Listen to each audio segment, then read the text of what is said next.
Your wedding day, no family member was there.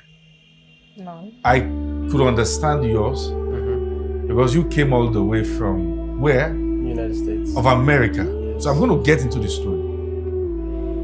How did you feel getting married to her and no family member was there? And you had the audacity to continue. What gave you that audacity? Well, I know it's easy to say like,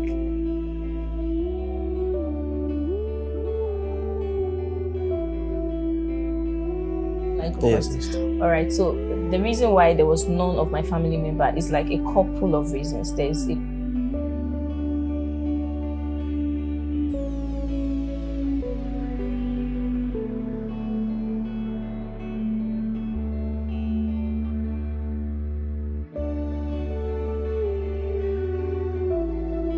couple of reasons. There's a lot of reasons why my family member were not there, and I'll just like to touch a little bit about my background so that we can have a bit of knowledge about where I'm coming from. So my mom and dad got separated when I was barely 2 years, and I can't even remember much of the things that happened before I was 2 years old. But what I can really remember is that the first day my dad introduced our stepmom to us, he just asked us, "Do you like this woman? She bought me something." I was like, "Yes." So the very first day she came to the house and slept, that day I woke up in the middle of the night, and me and my brother, we sleep like on the floor, and then my dad sleeps on the bed, because at that time we're still like bedwetting and all of that. So when I woke up, I now saw on my brother heaps of cockroaches. This is not a dream, like it was physical.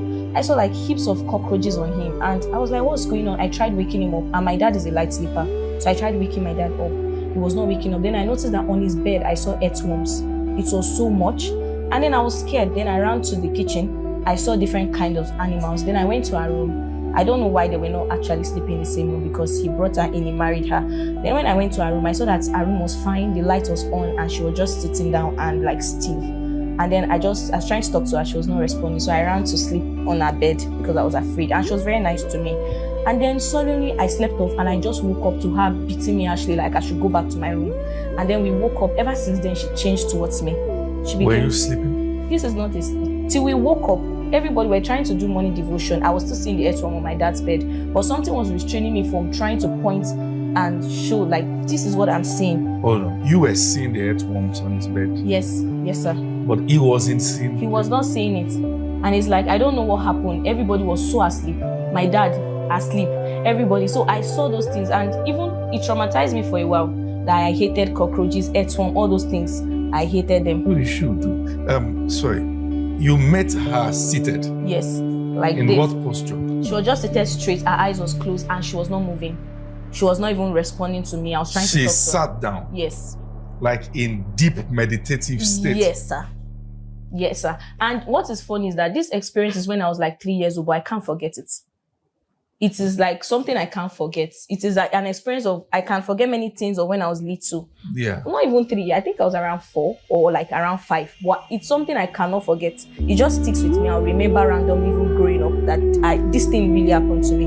And then I became very traumatized with cockroaches. I became very afraid.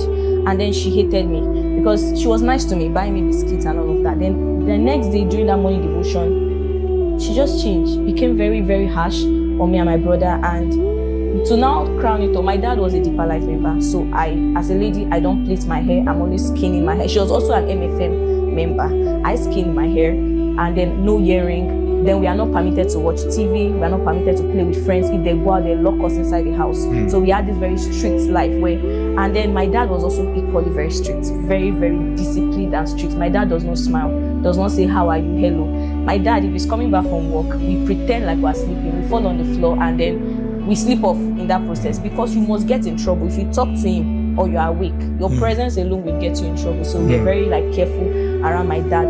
If dad is coming, everybody's on the floor, everybody's pretending to sleep. And then also another thing I noticed is that the food she gave us, like there was a day I got 3rd position. They gave me an egg as a gift. It was like the biggest thing ever, boiled egg. It was the biggest thing ever. That's how bad it was. I take eba and beans to school. I take all those kind of food that I can't open my food in class because of my friends who laugh at me. And we're attending a very good school where everybody's eating this and that. But the kind of food we ate was very strange. Sorry, I'm quite worried. Eba and beans, like one is the starter, or what's that? So it's like leftover food, maybe the eba that remained from the night, and then beans on top of it. I'm not even joking. I can't forget this experience. We ate a lot of, I can't explain it. Were you going for any sacrificial work, any sacrifice, something? No, sir. Not about to sacrifice or worship any deity? No. They pour the beans on top of the eba? Yes, on top of the eba. And I don't eat my food at school. And I think that resulted to me into begging. I did like a lot where my friends are eating, and I didn't even fit in. We are attending a very big school that it's like owned by whites, and then we always do morning devotion for like an hour, 30 minutes in the morning till school time is past. We are there praying, doing morning devotion, and she's leading, and you can't say you want to go and dress up. So I can't remember. I remember meeting assembly once when I was little. Assemblies like once, we're always late. They'll beat us for late coming, beat us for all those things like in school. So I didn't fit into school. I was always late. I didn't have time. The morning devotion, I can't even now that I'm grown is when I remember why 1 hour 30 minutes. By 8 o'clock we're still doing morning devotion before she now releases us to go ahead and do other things. So Do you have to talk about when she thought that you took or stole food? oh yeah. When she what? She thought that you stole food, yeah? The reason why I have this 3 mark on my forehead, yeah. So there's this permanent mark I have on my forehead. I don't know if I'll be leaving a picture if it's obvious, because by the grace of God, I don't know, it has started to clear off my face. And one of them looks like the map of Africa. The one down. So when I was like around that 5 years old or 6, so she gave me that same beans and eba to school. And then I went to school, and that particular day, I remember my teacher needing a cooler to buy food in school, and then she took my cooler and bought food. So there was rice inside the cooler. And then I got home, they were about to wash plates. And of course, my brother, at the age of 5, I was washing my clothes. At the age of 6, like I remember then, my neighbors would bring their children, come and see them. They are washing their clothes at this age. I was working already at those age because nobody would do it for me. So my brother, both of us were very close. He does things for me. I do things for him. And he was just like 2.5 years older than me. So that day I got back, we're about to wash plates. Of course, we're all in the kitchen washing plates. You dare not sit down when everybody's in the kitchen trying to work like that. And then she saw rice inside the cooler, and she started saying, "Oh, you begged for food." I said, "No, I did not beg for food." And I can't even talk to her. That's how she started beating me. This beating was different from the other beatings. She beat me. I was running to the parlor. She would come there and beat me. Then at the point she was beating me, my head was close to the wall. She just hit the head to the wall. Boom. And that was all I had, and I passed out. So I woke up like after 3 days in the hospital. I was on oxygen. It was like I passed out completely. And the first thing I just saw was my elder brother. He was sitting close to me, and he was shaking his head. I said, "What happened?" He said, "Oh, your face is disfigured." I didn't expect this early. Sorry. I'm sorry, sir. Okay. Oh, please. Hold on a minute. She hit your head while beating you against the wall. My head was close to the wall with so much force. At what age? I was around 5 or 6 at that age. I was really young. Maybe if in case, permit me, let me use the word, peradventure, someone watching this might doubt this experience. Sometimes people feel when people share their stories that maybe they are not sharing accurate perspective. I think, and the reason why this is so touching to me, I can't stand children being maltreated. I have a mark behind my head. I was 5 when I was choke slammed against the wall, lifted from my neck and thrown off my feet against the wall. So, I know these things are real. And I also know that the trauma doesn't go away. It takes time. So, you woke up and find yourself in the hospital. So, like the last wedding that was recorded in our family was like 30 years ago. And the problem now is that marriage, there was no child. So they now used to say, oh, it's because they got married, they did not have kids. That they should have giving birth before Yes. getting married. So my mom even said, she says that statement to me. I even thought it was a joke. She would say things like, "Oh, in their family, she knows what she knows. That she just gave birth to her children, did not bother about marriage. She knows what she knows." And so she tells us those stories and say things like they used to give birth before they get married. And I started noticing that pattern. No marriage. I can't even think of my own family member is doing marriage. We have to wear clothes. Nothing. So it's something I could identify when I was little, and I was like, I did not want this to happen to me. So I knew it was when I came to Christ is when light was. I got understanding of so many things. I knew that, oh, this is a generational pattern, this is a generational curse, and I need to pray against it. And one of the things the Lord told me then, I was very little, was that number one, if I want to actually get married, like God has said, I must follow every standard, which is walking in purity. Walking in purity. God will even tell me things like, if you try sexual immorality before you get married, you will kill me. He will tell me things like that. Those were the kind of words. So I had that fear. Like I knew that my life depended on this. But just for the balance, I know now you know better that God wasn't going to kill you. Yes. So sometimes we interpret words in context of our religious backgrounds. Yes, sir. You just So as somebody somewhere will not feel, oh, I'm dead now, and condemnation is where the devil really traps us. But let's journey a bit so we can give this some direction. You were an air hostess. You did that for many years.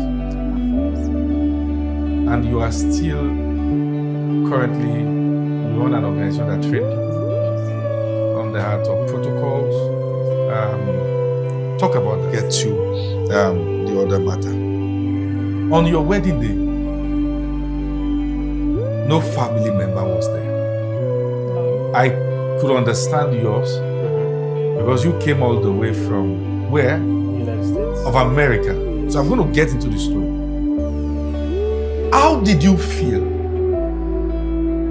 getting married to her and no family member was there? And you had the audacity to continue. What gave you that audacity? I know it's easy to say, like, the Lord told me. Yeah, I want you to do something for me. Yes. All right, try blend your English to make it quite Nigerian so people can understand. And I know I ask my people, the people listening are smart, but so that they can be able to pick you up. Yeah. Okay. Yes. Well, we'd have to go back a little bit to please. know. Okay, so after we talked, I was a missionary. Okay. So I traveled to about... How did you meet her? She was... so I traveled in person on a missionary team. And we went about state to state in the United States doing missionary work. Yes. And then we went around the world. So I was able to go to 10 different countries. Yes. And she was a part of the online program where she was the head of the women within the ministry. Okay. So we had, hundreds of people we discipled online. Oh, wow. And they made her head of the women. So just because all of our men were leaders, and so we had blessing. So when I was in Japan, that's when we really started talking. Yeah. So first where should I start? Where I talked to you. Yeah, you're following me on Instagram first. Yes. Yeah. So the first, my family knows that I'm not like woman crazy. Even when I was in the world, I wasn't following all these women. But the first time I saw my wife on Instagram, I knew it was my wife. Hold on a minute. You saw her on Instagram? I saw her on Instagram. And you knew this was your wife? Yes. And I've never DM'd a woman in my life. I don't DM women. Was it settled in your mind you were going to marry a Nigerian before then? No. I've never really been attracted to even black women. I've never really thought maybe, once I started traveling, maybe I could marry outside of the country, maybe, but I didn't know when. But as soon as I saw my wife, I reposted her video about her talking about the Lord, and I swiped up, and we really started talking actually through Telegram.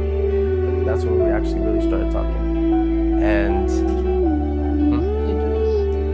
okay, so really random, like I had a dream. I haven't talked to her yet at all. So I had a dream right before I was about to head to Japan that I was on stage and I was preaching in front of a lot of people, like huge crusade, and one of my leaders at the time was next to me, but very random. Some girl that I just saw online was also on stage behind me. But That's me. That's me. yes, that's my wife. Yes. So Oh, come again. In the dream. Did I not? You said random. Okay, sorry. But to me at the time it was random. Okay. Yes, but my wife was behind me. Oh, really? On the stage. So, and she was like in the air, twirling in the spirit. And there was like a dove going like this.